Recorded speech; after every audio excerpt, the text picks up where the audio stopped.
It's been a while since we've had the lovely Meg Mott here, and the incredibly knowledgeable and insightful Meg Mott here. So I am so happy to see all of you, and thank you so much for coming out to share this gorgeous summer evening with us. Welcome to Brooks Memorial Library if you haven't been here before, and you're in for a treat if you have not seen Meg's presentation before. So let's give ourselves all a big hand for showing up for democracy. Yeah. Thank you, everybody, for coming out for tonight's presentation. I know it's like, are we done with the pandemic? Are we still in the pandemic? We're very much still in it, trying to figure this out, trying to make decisions. And anyway, I really appreciate that people decided to come out and talk about what I think is a pretty cool subject, which is one, social movements, and two, how does the Declaration of Independence fit into it? So what I have, maybe just to sort of, let me give you a brief agenda. I wrote it over there, and you may notice that one of the members already got an A because he got in here early. And so that has been marked and noted on the agenda board. And that we're going to basically do three things this evening. One is consider the measurements of a successful social movement. So that'll be in the beginning. I'm going to ask you some questions like, what do you think a social movement that has been successful, what is it? And what constitutes success when we're talking about social movements? So that'll be the first part. And then we're going to dive into it a little bit more deeply. And we're going to look at the gold standard. And this is not just something that I came up with. This is, a lot of what I'm going to talk about in this first section came from Zeynep Tufekci, who is, I believe, a library science person. She writes columns recently for the New York Times. And she had a book that came out in 2018, Twitter and Tear Gas, which considered the success, the relative success of digitalized, networked social movements. So that's a 21st century phenomenon. And so I'll be drawing a little bit on Zeynep Tufekci, somebody to pay attention to look for. I should have let you know, Star, that I'm citing Twitter and Tear Gas. So it may be something you have in your collection? Yeah, we got it. They got it. It'll be in the desk. Yeah, it'll be at the desk. So far, the Brooks Memorial Library, I never let them know ahead of time what book I'm going to be relying on, and they have 100% success ratio. So anyway, that's from the Brooks Memorial Library. They have these books. And so when we get to that part of Zeynep Tufekci, we're going to be really looking at very specific things about social movements, like what makes them capable. She's all about, let's understand what capacities are being developed by participating in a social movement. So we're going to look at one of the gold standards, which is the civil rights movement, and we'll say, well, what makes it such a successful one? That's part of the question that we'll be asking this evening.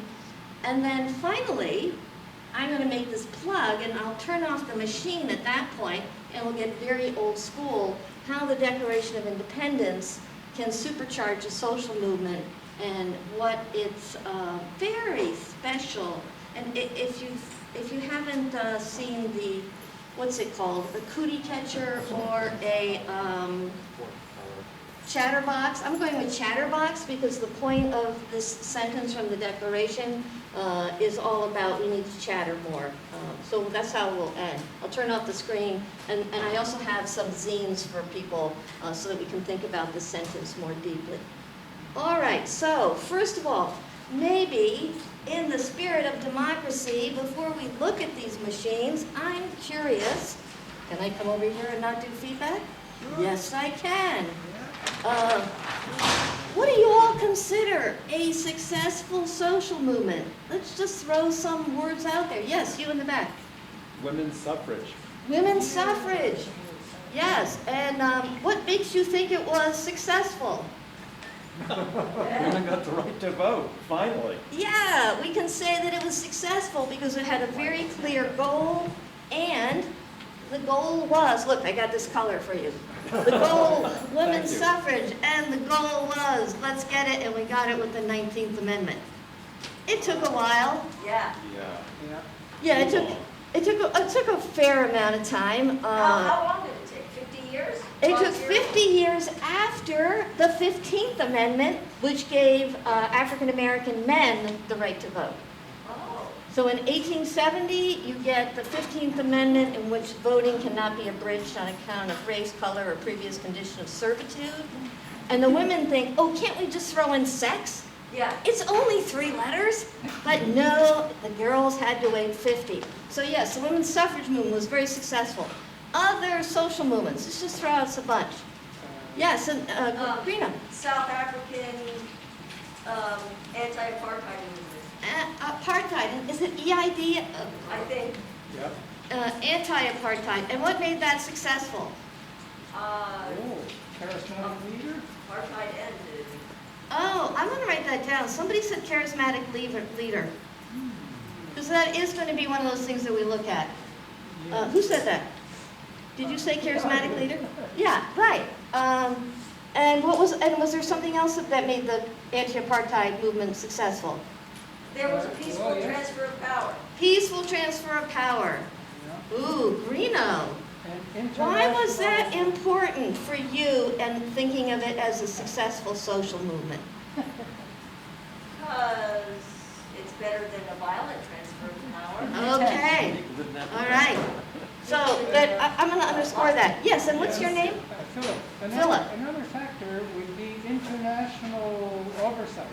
International oversight, and that may have been, are you saying Philip for the apartheid? International oversight. Is there any other social movements we want to consider? Gay rights liberation. Gay rights liberation. And how do you know it was successful? Because we no longer get arrested. And What was that? no longer getting arrested. So, and do you mind saying your name? Sure, Weechie, like Oh. Weechie with a W. Oh, you're Weechie. Yeah. I see your name about. Okay, so Weechie. Pleasure to meet you, Weechie. Gay rights liberation, got rid of anti-sodomy laws. So the Supreme Court actually was fairly involved in this one. Lawrence. So that, when you get a Supreme Court case in your favor, that's usually considered a win. Any other social movements? Yes. Despite the last 4 years, we've got to include the civil rights movement in the 60s. And the civil rights movement in the 60s. I forgot your name. Can you remind me? Ted. Daughter went to Marlboro. Yes. Yeah. Civil rights movement. Now, Ted, I did not pay you to come and say that, did I? No. Okay, because this is the one I'm going to really pay a lot of attention to. Any other social movements you wish to consider? Reproductive freedom. Reproductive freedom. So that's a good. Do you mind saying your name too? Jenny. Jenny. Thank you, Jenny. Nice move with the mask. I'm appreciating that. Thank you. Yes. And okay, so this is an important one. Jenny, do you think this is a successful social movement? It was for a little while. It was for the what, 50 years or something? Yeah, about that, maybe 49. Okay, so is there any other things, and Jenny, I know I'm totally putting you on the spot here, because I can't write a case the same way I could with the, Oh. right? So is there still something that has made that a successful social movement? Roe in 1970. So we had that, although now we have to say, sorry, you're gone, or Casey, and now you're gone. Yeah. So this Well, but expectations. expectations. Greeno says public expectations is going to be key. You may not get a enduring Supreme Court decision, but public expectations is enormous in this one. Yeah, absolutely. You had Weechie, you had one. Prop 5. Prop 5, was that a successful social movement? Do you want to explain what it was? Yeah. Well, what it is the constitutional amendment for the Vermont Constitution to provide reproductive rights as a constitutional right, and it will be on the ballot on November 8th. So Weechie is saying Prop 5 is going to be a constitutional amendment on the ballot because in Vermont you can amend the Constitution by putting something on the ballot. Not all states permit this. Certainly the federal government doesn't permit this, but in the state of Vermont. So that could be, and if public expectations, as Greeno says, that could be an issue. Any other social Vermont, movement? Prop 5? Yes. VT and Oh. other- Yes, VT Prop 5. Okay, yes. Do you want to consider unsuccessful movements? I want to consider any kind of social Gun movement. control. What? Unsuccessful gun control. Gun control, and that is, well, is there something you can say about gun control that, That it's not working. It never has. It doesn't exist. Yeah, it doesn't exist. so this one is not looking so good? It's an unsuccessful Social movement, okay. Because apparently 52% of Americans are against guns. So its success at this point is not looking particularly good, or still TBD. Let's do TBD. Yes. Yeah. Determined. To be determined. All right. Yes, Ted. I've got to take issue with that because success and speed don't mean the same thing. Ah, If you go back to the 1970s, you wouldn't have found the same percentage of Americans that support gun control that do now by a long shot. So that success is measured in how many minds you change to support your viewpoint. yeah. Okay. So Ted is opening up. Did everyone hear what Ted said? That things change. If you had looked back, what was it? How many years ago? I said the 70s, I said 1970s. Around 1970s, that there may have been, if I heard you correctly, Ted, increased public expectations that maybe gun control would be a good thing. So we're kind of at this place.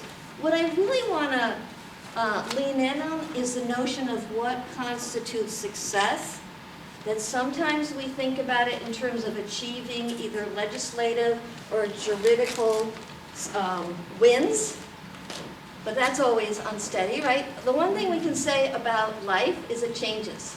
Nothing ever stays the same. The ancient Greeks knew that. So change is kind of the way it is. But that there's other elements of success that we should be thinking of as well. So let me introduce a few ideas. Interesting here, I just want to, just a little side note, none of our digital, decentered, network, social movements showed up on our list. Because we're old. Yes, because we're old. And can you tell me your name? Adriana. Ana? Adriana. Adriana. ¿En español? Muy bien. So, explain more, Adriana. You were saying, okay, I'm going to put it right next to women's suffrage. Adriana gives us Me Too. And Adriana, what makes you think that was a successful movement? A lot of men were held accountable for their crimes and were actually, after the accusations of way too many women, they were brought to justice. So, okay, so here we have, and this is the first time, at least this evening, that somebody mentioned a network, a digital networked social movement. Derek Sprint, Okay, and now we're getting into, Adriana also mentions the Arab Spring was one of those networked, digitalized, decentered movements. I don't have room, and it's kind of sad if I were to say what was the outcome. But so I'm going to hold out Arab Spring as one of these types of networks, and then I'm going to go to the slides after I've heard from, first you, and could you just tell me your name? Black Lives Matter. Yes, and so how do we know that was successful? Because of talk about it, there's a lot of activities, and the books are published, and social consciousness is raised. White So- people have signed their name. And so we got this public expectation, so Black Lives Matter. I'm sorry I didn't catch your name. Sue, thank you, Sue. So there's another way to think about success. You're getting people's attention. You're getting people to talk about it. Yeah, big time. Yeah. And Greeno, and then... I was going to say Black Lives Matter. Yes, right. And so here we have, again, it's digitalized, it happens on social media, people get into protests quickly, and it gets people's attention. All right, so let me just show you a little what my friend, I haven't actually met her, I just heard this word, brain crush. What? Yeah, brain crush. I think I have a brain crush on Zeynep Tufekci, because when I read her, my little heart goes pitter-patter, and look at her. I mean, she's kind of amazing. Yeah. So here she is speaking, and she's Turkish. Yeah. And she was close to Arab Spring, and she saw how there were a lot of social movements who were very good at technology and got a lot of people very quickly out on the streets, and she saw some of the pluses and minuses about these fast-moving, digitalized social movements. So she makes this claim, and I put that on my agenda. Social movements need to build capacities. The more capacities a social movement develops, the better they're able to signal their strength. So being able to get people out there, onto the street, gets people's attention, that's a good thing, because then you show people how strong you are. Modern network movements, and that's how she describes this phenomenon, 21st century phenomenon, can scale up quickly and take care of all sorts of logistical tasks without building any substantial organizational, sorry, that's my mistake, capacity before the first protest or march. So if you think about it, a lot of these protests are really fast at getting people there, but who knows who's there? There's no sitting around and figuring things out. It happens quickly. So she says, with this speed comes weakness. This picture that I'm just going to show you now, that's the library has this exact same poster as you come in. I thought, oh, that was pretty. Again, you have the book and you had the poster. 2 for 2 tonight. So Tufekci says, if you could hold a large march, you could also change the narrative, threaten disruption, or bring about electoral or institutional change. So anybody know what this is? 1963 March on Washington. Exactly. This was phenomenal. And they had no social media. They had no way. They had churches. They had churches, and as you see, they had a lot where they were going on. So the civil rights movement, besides being able to pull this off, and we'll look at this picture again because there's something else that's kind of amazing about it when you think what was able to be accomplished before we all had these little devices in our back pockets. They also had very creative strategies. So depending on what they were trying to do, civil rights movement, this is from her book, went through major tactical innovations. They began to think, okay, what do we need to do? What kind of attention do we need to have made? Well, that's John Lewis, you may recognize him. This is at a Georgia swimming pool that was for whites only. And it was the middle of the summer and they were hot, and what do? They pray.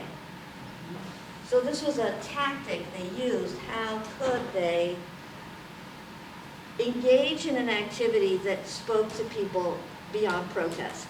So protest is one method, absolutely. But this one is what you call a tactical innovation. And to Greeno's point, it was nonviolent. And we'll go into a little more depth about that in a second.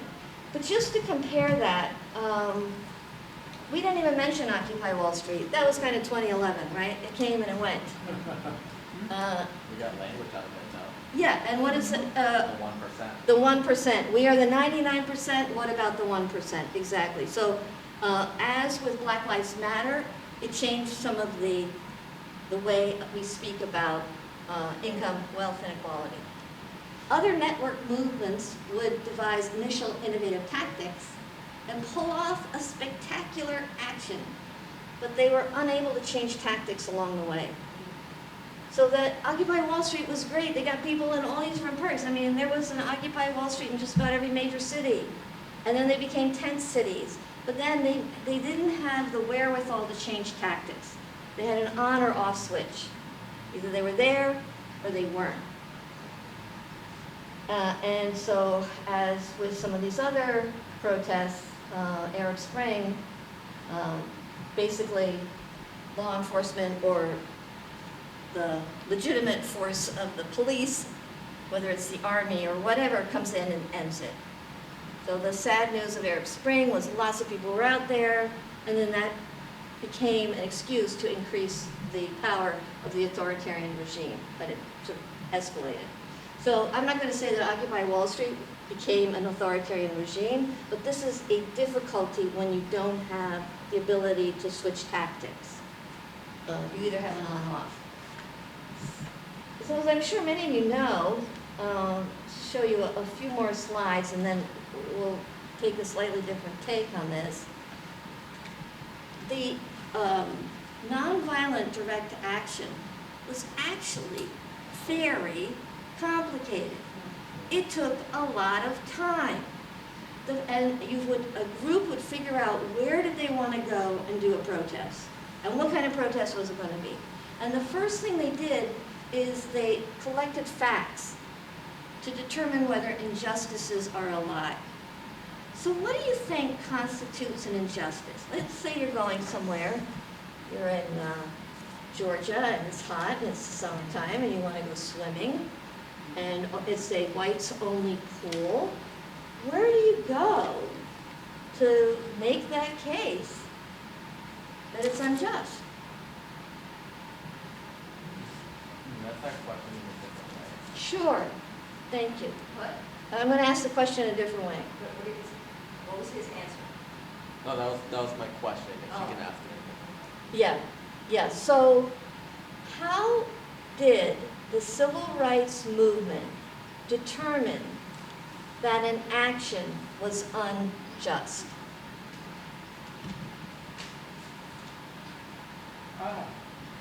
Yes. It goes against another principle. It goes against a principle. Thank you very much. Was your name Phil? So, see how my fingers know and my head can forget? It's kind of amazing. So what kind of principle, Phil? What do you have in mind? Equality. Like what? Equality. Like equality. Where could you get that principle, Phil? Well, it goes back to your title, right? It could have something to do with the Declaration. It could. Yeah. In fact, I'm going to take a little moment and I'll pass out my gifts that I have for all of you, because if you're going to find out, Allison, would you mind passing me? If you're trying to figure out whether something is an injustice or not, it's different than saying, oh, I like it or I don't like it. Right? So you have to actually have some principle, says Phil. That's absolutely right. And if you have a principle from a well-respected document, that can be very helpful. So, yeah, Declaration is key to that. Oh, and Max, Allison, Max is right behind you. And Max is actually responsible for making it possible for me to photocopy that. So anyway, just to give a handout to Max, thank you very much. I was standing in front of the photocopy machine and was completely confused. So, and you'll have to do a little bit of fun to try and figure out how to actually read it. So once they had determined whether injustices had happened or not, the second thing, this is really key, you had to negotiate. So they didn't just protest. Once they saw what injustice, and they had their declaration, then they would go and talk to whoever was in charge. So negotiation was a key element of nonviolent direct action. So first get your facts, determine the injustice, how does it work against the Declaration or not, then you negotiate. And then the third one, and this is super hard, does anybody know, has anybody been through this process of self-purification? Anybody imagine? This is a really, really hard one. Yeah, Jenny, do you want to offer an idea? Well, I guess what was the question? It's like, what does self-purification really look like? I mean, I can identify as an angry adolescent who had suffered a lot of abuse, being willing to accept the blows and let it be seen. to be willing to really accept them and let it be seen, says Jenny. Yeah. Right, yeah. Yeah, not respond in anger. Be Well- willing to go to jail, to not react. And that once you've gone through all that self-purification, really asking yourself, do you have hate in your heart? Because if you have hate in your heart, you can't do nonviolent direct action. Yeah, Luigi. I have a question. Yeah. How does this line up with the movement in India with Gandhi? Did Martin Luther King Jr. learn from Gandhi, or was that they happened at the same time? Yeah, so Luigi's asking, does this have anything to do with Gandhi's satyagraha? Yeah, and Greeno's saying what? Yes, absolutely. Yeah, Martin studied it closely, yeah, took a lot of inspiration from. exactly. And I think even went to India. And so the person we'll learn about in just a couple slides is Bayard Rustin. So Bayard Rustin, who oftentimes people don't know about, was very active in the civil rights movement, was the architect behind the 1963 March on Washington, an incredible political theorist, organizer, strategist, who happened to be gay, and so therefore the civil rights movement kind of kept him in the shadows. Interestingly enough, couldn't do without him. So even though some people left the civil rights movement when Bayard Rustin came in, so Bayard Rustin is the one who said to Martin Luther King, you really got to go down this road. Satyagraha, one way of translating that, soul force. Because you got to stop carrying a gun, he said to Martin Luther King. Yeah. And Martin Luther King is going, wait a minute, people are trying to kill me. I mean, people are trying to bomb my house. I need to carry a gun. And Bayard Rustin said, you won't be able to do satyagraha, self-purification, if you're armed. So that became what they did. And then and only then did they engage in these direct actions. So if we think about those four things in terms of building capacities, that's a capacity to, one, know justice and injustice, and to be able to speak about it with factual accuracy. Negotiation, that means you've got pretty good skills at negotiating with others, to talking to people who might be your enemy, and actually seeing them as somebody you could partner with, or you act as if, surely we can resolve this. Number three, this is a big capacity. Put your hate aside, join the love train, and we're going to go to justice together. And number four, then you do this direct action. So just to give you some pictures to show you, oh, why doesn't that, do you see it? No. Let's see if we do that. Oh, that works, sorry. So here's some capacity building. Trying to decide what should be their next direct action, what tactics, what is the sort of investigation that needs to happen. It's not fun. It's scary. People have different ideas. It's actually, this is where democracies often fall apart. This is where social movements fall apart. People don't want to put in that kind of, really, we have to make this decision together? Here's another picture, capacity building, self-control. Pretty big self-control, satyagraha. Get that film. I mean, they were very strategic. That photograph is what they wanted. That's how they were going to change people's minds. Here's another, sitting at the lunch counter, knowing what is going to come and knowing you can't act in anger, or the whole thing will fall apart. This is a lot of psychological capacity building. And at the same time, being able to pull off this. So here's a slightly different picture of the 1963 March on Washington. And the day before this happened, there were no speakers. I don't know if you've ever been to a march or a rally or something where there's no sound system. I went to the Jon Stewart March on Washington. It was like a Tea Party response. And they had these big names, and they had all these great musicians and comics, and nobody could hear anything. They didn't have the sound system. Everybody's like, huh? What? I think Jon Stewart just told a joke. Huh? I think I recognize that singer. And people are like this the whole time. So when they realized they didn't have a sound system, Bayard Rustin said, this is not going to work unless we get a sound system.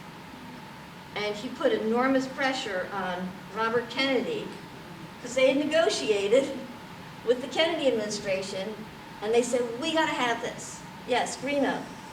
When you said the day before they didn't have any speakers, you meant Oh, projecting speakers. yeah. Okay. I got Sorry. it. Yeah, thank you, Greeno. Right. Lots of speakers, no sound system. Yeah. So talk about capacities. This is an enormous amount of capacities. Psychological, social, political. They were negotiating with the Kennedy administration. And here's the guy behind all this. Here's my next brain crush. And here's Bayard Rustin. Yeah. I don't know, can you see it okay? But he had, this is what his partner put in the obituary in the 1980s when he died, that these were the 5 principles. Phil said, yeah, how do you figure out if something is just or unjust? You got some principles. And here were his: nonviolent tactics, constitutional means, which we could think of as the Declaration or Bill of Rights, or some authority that's going to use words that have equality. Clearly that's in the Declaration, but equal protection under the law, 14th Amendment. And here's one, I think it's the hardest actually, especially for digital social movements: democratic procedures. It means that you're willing to talk to people. Is this a good idea? It means that you trust people to reach the conclusion that they want, and that if they reach a different conclusion, you stay in the game. So this is a key one that I just feel like democratic procedures, and maybe with some of those I'd say, did Me Too use democratic procedures? Just in the research that I've done for the Me Too movement, they were great at getting attention to a very serious problem. Did they always engage in due process? Yeah, not necessarily. Yeah, Greeno. And another movement was that did not require that everybody agree on all the actions, was the ACT UP movement. Was the ACT UP? ACT UP. Yes, right. Where basically if the folks on the 2 front rows wanted to do a particular action, Yeah. we needed to accept that they had good thinking behind it, which goes to respect for human personality. Yes, yes. So they balance each other. Right, yes, thank you. And there was not consensus in ACT UP. In ACT UP. So ACT UP being another gay rights movement that was very creative, that came up with, they had a lot of theater understanding. So they had very creative strategies and tactics. And sometimes they would do things, and the people who were wanting to fight for something more like marriage equality would be like, no, we're not so sure about ACT UP. But they got a message across. And so a movement can allow for a great diversity. And yeah, did you want to say something, Michi? 2 things. One, just thinking about that tactical innovation and just really the ACT UP. What always sticks in my mind is the die-ins to grow awareness for AIDS, or just to go to churches where they weren't allowed and just lay down as if they were dying to represent all the people that were dying of AIDS. And then the second thing that I want to bring up is maybe this is where you're going, but a lot of this I think we could use in modern day when we think about this us versus them, the Trumpers versus not Trumpers, really thinking about how do we create negotiation and almost self-purification to be able to negotiate a better outcome for our society. Yeah, thank you, Wichi. I just want to repeat back what Wichi just said. 2 very important things. One is a strategy that ACT UP used, the die-ins, maybe you all remember that, just to get people aware, like, AIDS is killing us. And so a die-in, doing it in front of a church that didn't accept homosexuality, that would have been a tactical innovation. And the second one, now, Weechi has just said something fairly radical, I think. That to think about movements, not in terms of us against them, if I'm hearing you correctly, but really understanding that just because you have a movement and somebody disagrees with you strongly, right now it's the anti-Trump and pro-Trump or something of that sort, to actually understand that people are very complicated and to be willing to negotiate. Bayard Rustin famously said, if a bigot tells me the sun is in the sky, I agree with him. And that is a strategy which says, yeah, we're going to find places where we agree. Which gets at that, yes, Phil. Well, it comes down to the next principle of Bayard Rustin, a belief that all people are one. In other words, that we are all in one nation. Yes. And we only progress if we can all move together, otherwise we become two nations. That's it. Yeah. And it's a belief, right? You may find lots of evidence to the contrary. This is, again, it's a psychological or perhaps spiritual understanding of ways of bringing a movement forward. And just to show you, oh my gosh, Bayard Rustin really took this seriously. At the time, and this is my last slide, and then we're going to go to fun with the Declaration.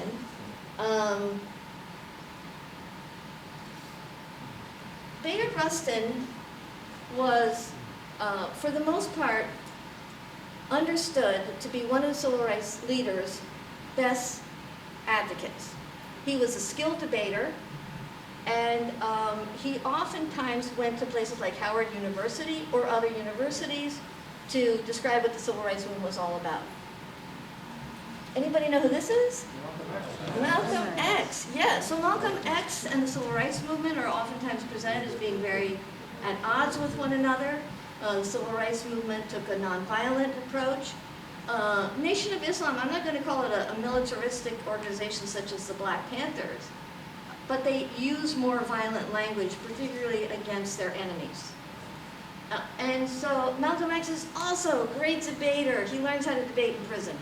He said he went to the other institution of higher ed in Cambridge, Massachusetts, which was a correctional facility, which is where he learned how to debate. So when Malcolm X wants to get into Howard University, and at that time Howard University is saying, no, no, no, we don't want Nation of Islam. We're coming out of the black church. Bayard Rustin says, I know how to get you into Howard University. Let's debate. So this is from, they became debate partners. This is a Howard University moderator. And I'm mentioning this because when they debate one another, and you can find some of these on YouTube, you can find, there's another book, The Sword and the Shield, which is about Malcolm X and Martin Luther King, and they get into some of these debates. They are not being polite. Malcolm X says to the civil rights leader, Bayard Rustin, you guys are in cahoots with the Kennedys. And the Kennedys are white people who are bringing down black people. And you may think that what you're doing is saving black people. You are creating a situation where black people are just going to be oppressed. And the Howard University students are like, whoa, we never heard that before. That's a serious criticism of the civil rights movement. And Bayard Rustin turns and says, hey, you guys are great. You're doing all these fabulous things. People aren't beating their wives anymore. And a good Muslim is a good community member, not doing drugs, not drinking, taking care of their families. The Muslims are great. However, I don't want to live in a theocracy, and that's what they're going to give us. I want to have academic freedom. I want to have free speech. And I don't want to be told when I disagree with the Nation of Islam or the Honorable Elijah Muhammad that I'm speaking against God. And the Howard students are like, huh? Yeah, they're like, whoa, whoa. So I feel like this is another really key element to building a social movement, to capacities, is to being able to really trust your audience, to reach different conclusions things that maybe you want them to, but that you risk it. It's kind of that democracy, all people are one. Okay, so let me kill the machine in I a, have one last quick question. Yes, Jenny. On that list, what is meant by respect for human personality? yeah, As opposed to what? right. This is a really lot, I spent a lot of time thinking, but, so before I give you some of my thoughts, any ideas, like, it's different than a belief that all people are one, like respect for human personality, what might that mean? What do you have any? Yeah, Wichi. Am I saying your name Yeah, correctly? just like Quechi, but with a W. I like that. For me, I feel like, you know, we as individuals experience, with individual thoughts and different mind patterns, we experience our surroundings in different ways. And that's going to shape our attitudes, it's going to shape our behaviors, it's going to shape our perceptions. So the personality is is an interpretation of how I choose to show up in the world and how I'm forced to show up in the world. So respect for human personality for me would mean that we are recognizing that everyone's experience is unique and that their personality is based on how they choose to show up in the world. Given how they think they should be. Yeah, and Wichi, what I appreciate about what you're saying is not only what is the person is bringing forward, but sort of expectations on that person, how they've had to negotiate their life. Yeah, I've been reading Dostoevsky lately. He's really good at the human personality. It's amazing how he understands the wildness of things that we think we want and then we get in our way. We have the term he uses is laceration, is where we want to devote ourselves to something and then we end up doing harm to ourselves, and it's very clear that our devotion is to be seen as devoted, but not because we're actually interested in truth or justice or love. So the human personality, I feel like it gets into more of our complexity. Yeah, Reno. Maybe it's kind of a precursor to a term we understand more now because we use it more, which is diversity. Uh-huh. Diversity, like all these different ways to respond. Diversity, yeah. Yeah. Psychological diversity. Yeah, and Jenny, what do you mean when you say? All of it. When you say psychological diversity, what do you mean, Jenny? I mean kind of inner world and its expression diversity as opposed to our external traits. Yeah, inner world. Isn't that an amazing word? We have a world inside us. We use that term a lot. That means that we have everything that's outside of us, inside of us. I mean, yeah. Anyway, I highly recommend Dostoevsky. I bet Star has a lot of copies. Okay, let me end this show and end this, because in your hands, I hope you have, I hope you have a sentence, and I'm calling it the DNA. The DNA sentence, and one of the reasons I say that, it's a funny little document I've given you, it's hard to read. Let's see, do I have an extra, here we go. I call it the DNA, because it's what gives us life. This sentence shows up again and again and again. Here, you came in, and let me give you one. Okay, there's some Yeah. there. And there's somewhere? Yeah, you might have some more. Thank you, Alice. So I call it, and the other reason I call it the DNA sentence is that it shows up again and again and again in social movements. It shows up in the Declaration of Sentiments and Resolutions, thank you, Alice and Mott, which you'll see how they made some changes. So maybe we could just start with, I'm going to do a little reading. Allison, would you be willing to just give us, we're just reading this one sentence. I know in many, everybody got one of these? Yeah, okay. And I should just let you know that oftentimes they put a period after the first happiness, and that was something that happened when it was printed the first time. In fact, it's a very long run-on sentence.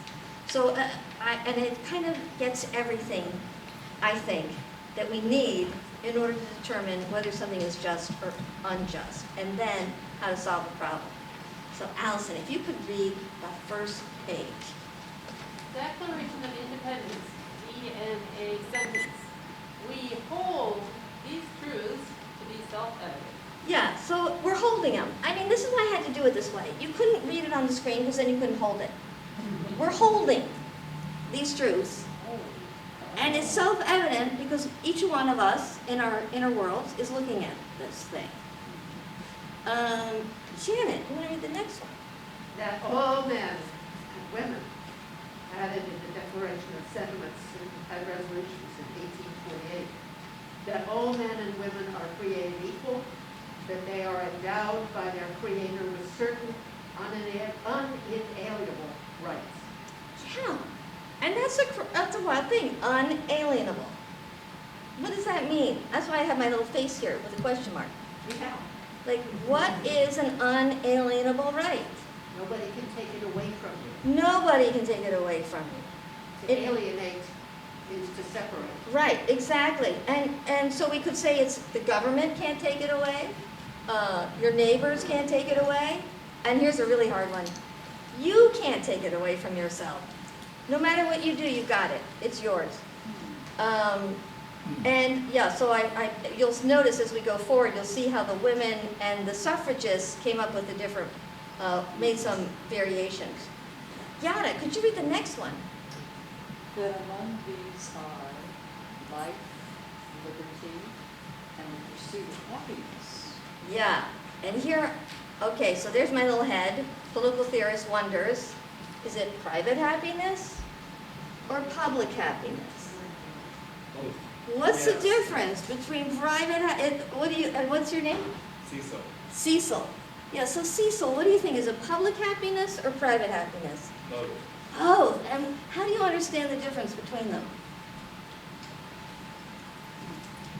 I'm not sure I do see the difference between them, with the exception of, I think, private happiness contributes to a public happiness. So Cecil said a private happiness contributes to a public happiness.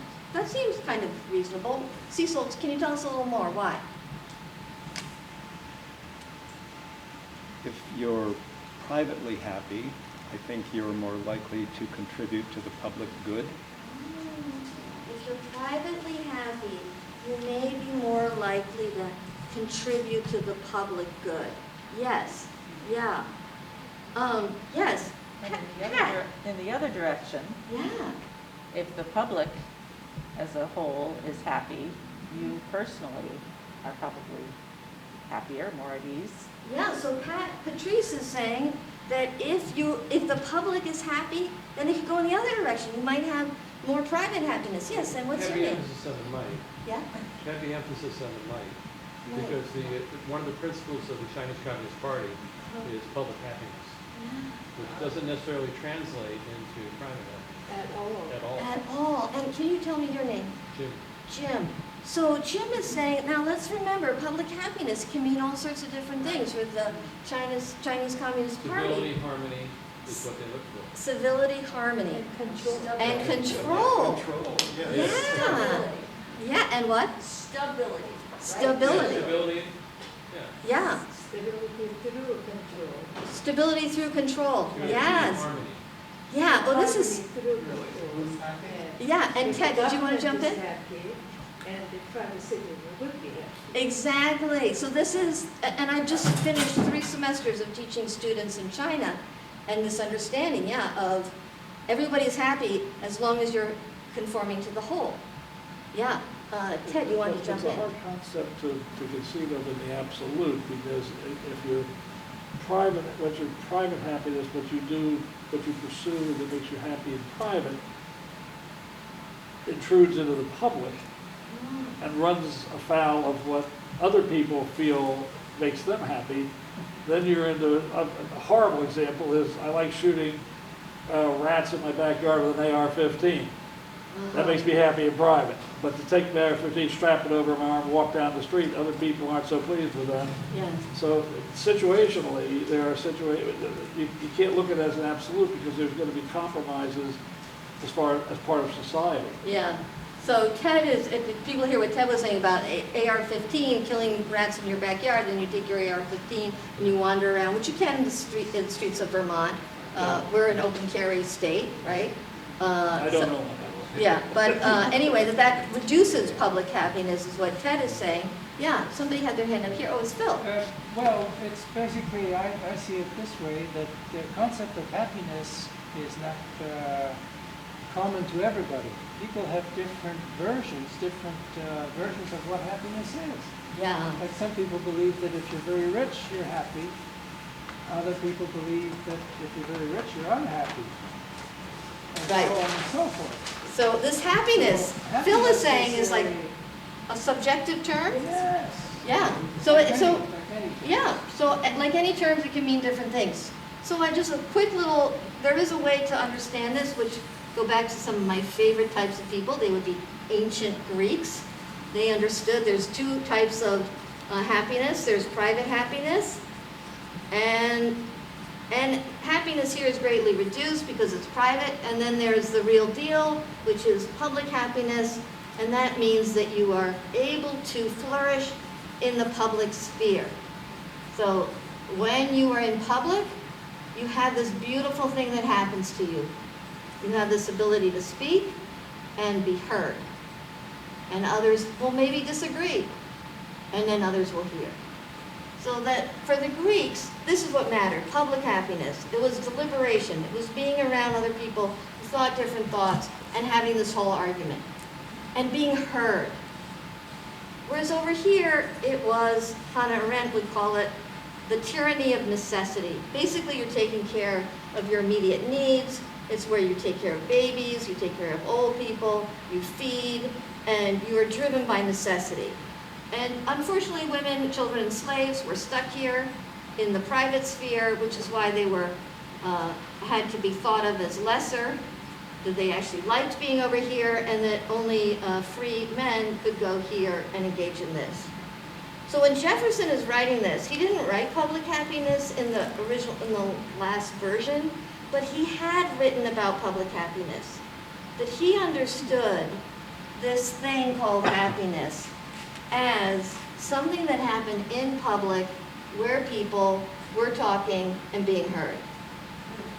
So a lot of times, especially in post-war economy USA, happiness became understood as pursuing your dream, like the American dream. And I'm not speaking against the American dream here, but that became an understanding that had to do with economic accumulation and that sort of thing, making decisions for yourself.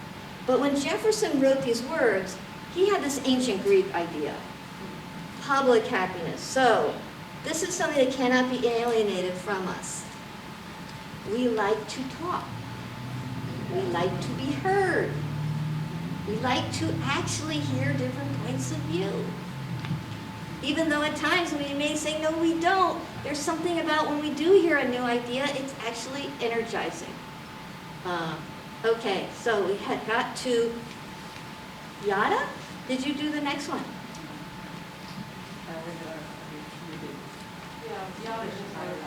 Okay, Yada read that one, sorry. And so, Ted. Okay. That to secure these rights, governments are instituted among men. Believe it in the DSMR. Yeah, the women got rid of it. Deriving their just powers from the consent of the governed. Yeah, so a key piece here is that we can't have all these rights unless we have a government. And the thing that's most important about the government is that it is getting consent of the governed. So if you're in the civil rights movement, that's a nice thing to point to. You didn't get our opinion on whether the swimming pool was going to just be for white people. This is an injustice. So this language became important. And Jenny, can you read the next one? That wherever any form of government becomes destructive of these ends, it is the right of the people, those who suffer from it, to alter or abolish it, to refuse allegiance to it. Yeah, thanks, Jenny. That was a hard one. And it's hard to read my handwriting. It's whenever. So this is a hot button one. You can see the suffragists turned down the violence. This is why when, what's his name? InfoWars, Alex Jones? Yeah. Yeah, so when Alex Jones was saying we got to get to the White House, we got to get to this rally, this wild rally on January 6, 2021. The reason we need to do it is because this is the right of the people. They're not wrong that the statement says if the government becomes destructive, you have the right to abolish it. I think they took it to heart. But how are they suffering? But how are they what? Suffering. The people that took that view. How were they suffering that led to their action? I don't see a lot of suffering on their part. The election was stolen from them. Well, exactly. And if you've heard that enough, you know, we have to have respect for human personality. If you've heard that enough, then that becomes reasonable grounds. And this right of the people, it also shows up in the Second Amendment. It is a amplification, maybe, a mirroring of the of a collective right of the people. It's the right of rebellion. So there it is. Yeah, Phil. Well, it says to alter or abolish it, but it all depends on the means. How Yes. do you go about abolishing it? Is it by force, by violence, as Yeah. they try to do? Yes. Or how do you alter it? Right. Again, Well, by force, by taking over power, or through democracy? Phil's question, that's the question that should be like right there in our and Sue, isn't it wild, like putting together this thing again? You got it. You just did it. That's the puzzle. That's an amazing, okay, sorry. So Phil asked this question, like, so first of all, the suffragists, they decide, we're going to tamp down that language. Instead of altering or abolishing it, we're going to refuse allegiance to it. It was the old classic women's trick, use it in Lysistrata, right? We're just going to refuse. That's how the women will get their way. So they took a nonviolent approach to trying to do it. But that's not what the Declaration says. And the other people who use this exact same language, that's not what the Black Panther Party says. So when we get to Phil's question, like, what are the means to alter or abolish it? Phil, do you want to read the next page? We'll just jump over. Sure. In organizing its powers in such form, difficult choices those are, Articles of Confederation with the undersigned delegates of the states, Constitution of the United States, we the people. So this may seem like a strange answer to the question, how do we alter or abolish it? We have to organize our powers, and it's an S. The people's powers have to be organized. It's not just random violence. And the whole reason we have the Constitution we have is because we had more than one power.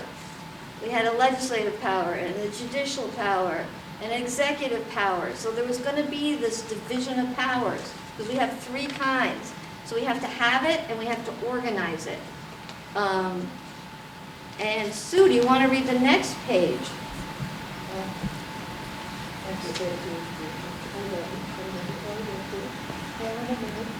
Oh, and I had to fix it. It's a little hard to read. This one? Okay. As to institute, insist upon the institution of a new government, laying its foundation on such principles. Right.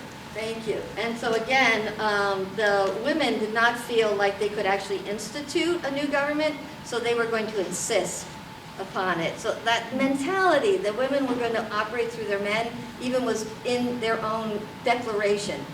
So they don't have that kind of capacity, but they're going to insist that somebody else does it. And here's the punchline. It has to have principles. We're back to Phil again. If you're going to organize a government, you have to do that. So I haven't heard from you yet. Oh, here, there's Emily. Fred.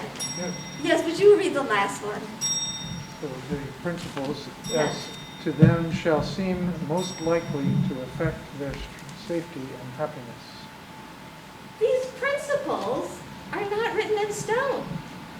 It's as shall seem to them. It sounds like it's public happiness. It's not as makes sense to each one of you as individuals. This is where Alex Jones, I think, missed, like the end of the sentence, because he didn't ask a lot of people, how is it going to be best for us to organize our powers so that we get safety and public happiness? So I guess my takeaway is, if you want to have a good social movement, I think this is a good sentence. Obviously, as I said, it was used on July 4th, 1776, you can see at the end. Also October 15th, 1966, verbatim by the Black Panther Party, interestingly enough, who liked the idea of abolishing and altering the government, and then who kind of fell apart a little bit when they were trying to figure out, well, how shall we organize our powers? Because it's a fairly militaristic organization, and you had to do whatever whoever was in charge said. So it wasn't really open to, like, as they seem. Huey Newton made the decisions, or Eldridge Cleaver before him. So, but I feel like the language itself is telling us we got to trust democracy. I think that's my takeaway. You want to have a strong social movement, you got to trust democracy. And you got to trust even the people you're opposed to give them a chance to negotiate and to see what they think is the best way to achieve their safety and happiness. So that's my story. And thank you so much. And I'm open for any questions afterwards. Yeah. Yes. Your A student. The A student who got here first. Just going back to the first page, to be self-evident. Yeah. And I'm glad you're doing this, Meg. Meg, yeah. Glad you're doing this because we're all getting a little more enlightened of what our Constitution, our Bill of Rights is. I think a lot of people in their assembly, you have a right to assemble peaceably, not violence, and Martin Luther King preached that. But if it's self-evident, shouldn't we all know what our rights are? Yeah. What do you think, Terry? I think we should. Like somewhere inside? And, you know, and you've watched on TV, they do surveys, the person goes down the street and, do you know what the Fifth Amendment is? I never heard of it. Who was the first president of the United States? Lincoln? And it's, what a shame. And that's why I'm glad you're doing this. That people are here tonight because they want to be more enlightened on what their rights are and how to do it peaceably, negotiate. Yeah. Thank you, Terry. And for people who couldn't hear Terry, it was that Terry and I share a deep love of civics, and that it's really important for people in the United States to understand what these founding documents are saying. And Terry was talking about people on the street not knowing who the first president was or what was in the Fifth Amendment and that sort of thing. So that this is being enlightened means. So I saw, Cecil, you had your hand up as well. There's an interesting piece here, though. Like, we know it. If it's unalienable, we know it. We may doubt ourselves, but somewhere we know it. And there's this, if you read it the way I'm now reading it, public happiness. We only know it for sure when we're in this public setting. And just in our houses, we're not quite sure. Or in our little homes or wherever we got. Yeah. What does no justice, no peace mean? When somebody chants that, no justice, no peace, no justice, no peace. So Terry's asking about what is no justice, no peace. What do you think it means? I like to hear from the group. Well, I would say that it would be synonymous with no justice equals conflict. So Phil is saying no justice equals conflict. If there's no justice, it means there will be conflict. You've been wrong. Yeah. Yeah. You haven't And you received will justice. resist. I would like to, well, no, let's pursue that a little bit. Yeah, Cecil, and then I'll go to Phil, and then Greeno. Yeah. Oh, Greeno. Well, this is hardly a segue, but one of the things that I was left wondering about when this whole January 6th insurrection was underway was, suppose these people had succeeded in whatever their ends were, then what was their plan? That was something that I was just sort of waiting to be articulated. Yeah, so Cecil, you're getting at that point, you have to organize your powers. It's one thing to abolish, but you don't even get a period after abolishing it. There's just a comma. You got to organize your power. And so there's a lot of, it's easy to protest, it's harder to govern, especially under these terms. Yeah. So I think it was Phil and then Reno and then, whose name I forgot? Jim. No, I'll pass because I want to go to another topic. Okay, Reno. Perhaps Sue might appreciate what I'm saying, because no justice, no peace speaks to the intersection of the private and public happiness. Because peace can appear to be stability and order. But if it's not based on true justice, which allows people private happiness to be their diverse selves and make decisions for themselves, then there's not a true peace. Interesting. So I like that. So you're sort of playing with this here, that there's no true peace in this place unless there's justice.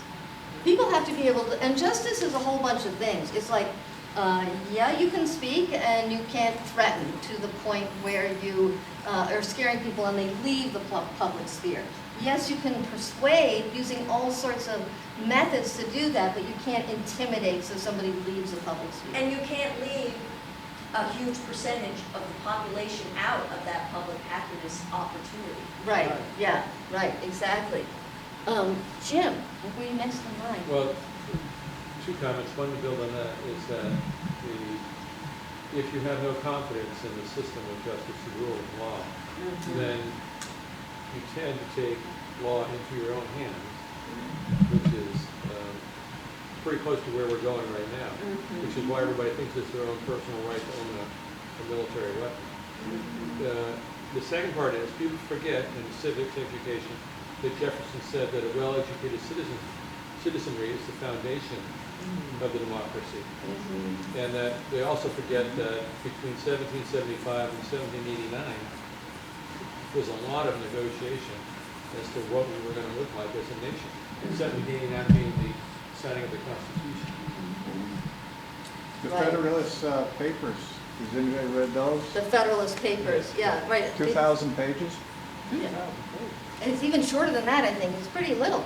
I mean, I'm not reading long books except for Dostoevsky. That was a lot of the thoughts Yeah. people put out. If we do this, how's that going to work? If we don't do this, how's it going to work? So what we're getting at here is how important capacities are for this to work well. If we think about private happiness, and one thing in the United States, I'll give some AR-15s to everybody, that's part of private happiness. But if you want public happiness, there has to be a different set of values. This is about necessity. This is about just trying to survive. That would be a way to understand this. And I used to be able to make this argument when only Heller and MacDonald were the law of the land, but now it seems to have changed over here. But I think what we're getting at, which is super important, is how this takes a lot of capacities to pull off, to have the wherewithal to hear each other and not just get into defensive. So I don't want to keep us too long. Are we okay with time? Max is saying yes. Because was it anybody else? Because I see Phil has a hand up. Phil and then Ted, and then we'll go to Terry. Well, I want to go to another subject. Another subject, great. Page 1. We hold these truths to be self-evident. I want to take a contrary view to that. Because they are not at all self-evident. They were not self-evident to the Romans, nor to the Greeks, nor to very many people on the world today. They are self-evident to us because we accept them collectively. But they are not self-evident as because we're a person, they're just there. Yeah, so Phil. I don't know how that fits into all this. It totally fits into all this. There's a reason why they could say we hold these truths to be self-evident and assume that everybody who was reading it got it, Whereas if they had been in other places, I want to say in Latin America and Asia, it would not have been necessarily self-evident. Why is it they could say it here and people understood it? This is the important, so we get extra credit. Carrie came in first, but is there, Reno, you want to jump in? Yes, why could they say it? Because they were all white men. Say more than that. There was something else that they all shared. They shared a large degree of heritage, a Judeo-Christian heritage, a perspective of private ownership. Because Latin America had a Judeo-Christian, But we had a British. They were British. European. Empire, English. okay, so I want to say English for a big reason. Because why, Jim? Well, because of the Church of England was quite different than the Roman Catholic Church upon which the Latin American Right. ethics were based. Exactly. I You was know, where- never, Well, the Anglicans Yeah. elected their own bishops as opposed to being appointed by the Right, Pope. right. So it was a very different flow of, power was understood differently. quite. Yes, quite differently. And here was what I was hoping somebody would say, but nobody did. Magna Carta. That's okay. Yeah, why could they say that is because they had this British understanding of law, and in that the king wasn't not an absolute power. The king could do all sorts of things and was doing them, and that's what, if you open this little document up all the way and then get on 2 pairs of readers and really squint, you can read the indictments against the king and all the shenanigans that we're up to. The fact that they could even make that kind of an indictment against the king meant that they were coming from a tradition that understood limited powers. So there was this higher constitutional, higher in the sense it wasn't even written down, it was just in their heads. So yeah, there's a real, this is very British, this is a very English thing. And I would like to say that English women also understood this because they participated in that system. But anyway, there was one other, and I know it was Ted, yes. This is probably getting on a soapbox a little bit, but Oh, Ted's gonna get on a soapbox. You should give him a mic. You mentioned my daughter from Marlboro. Yeah.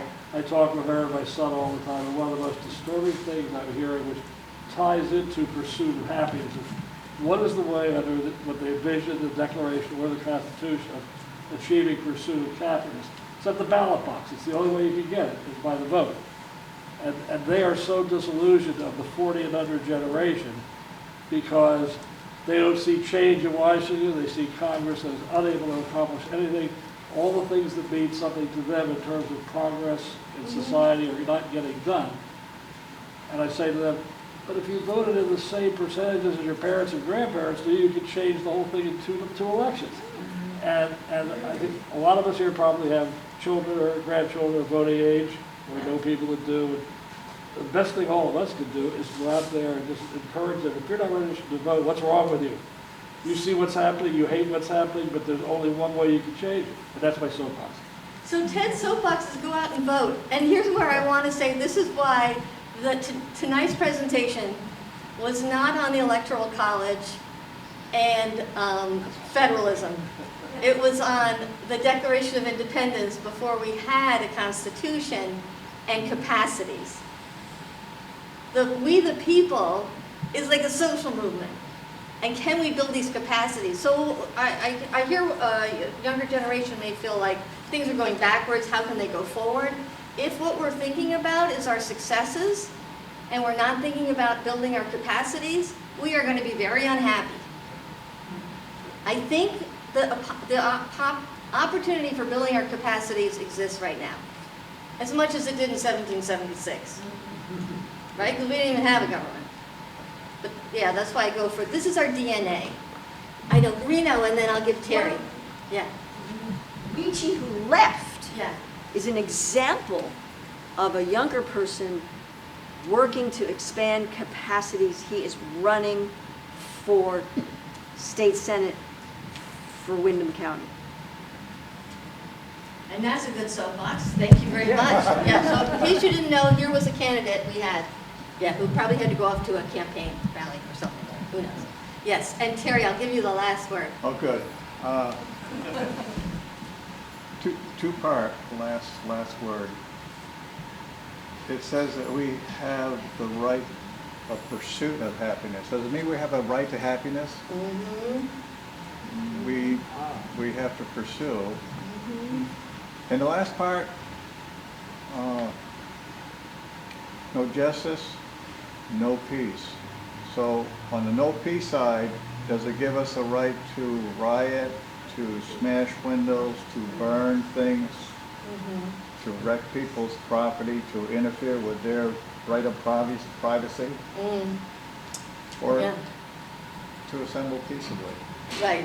So what do you think the answer is? There was a lot of people, as when you were saying the first part, were like, Which way were the heads going? they were going like this. They were not for rioting. Right. Yeah. I don't believe there is, and I'm so proud of Brattleboro, because some of these different issues that come up, there has been no destruction. Mm-hmm. Places, stores weren't burned and wrecked, that stores that you frequent. Mm-hmm. And people have been they're not happy with some things, but Right. But they're peaceably assembling. peaceably. Yeah. Yeah. Exactly. And they go to, if you watch the select board, they go to the select board and Yeah. And they, Talk. I mean, I'll just put one other word here on this, and that is persuade. This is a really important capacity, to be able to persuade and to use words as opposed to intimidation and violence. So, anyway, thank you again. Thank you so much for.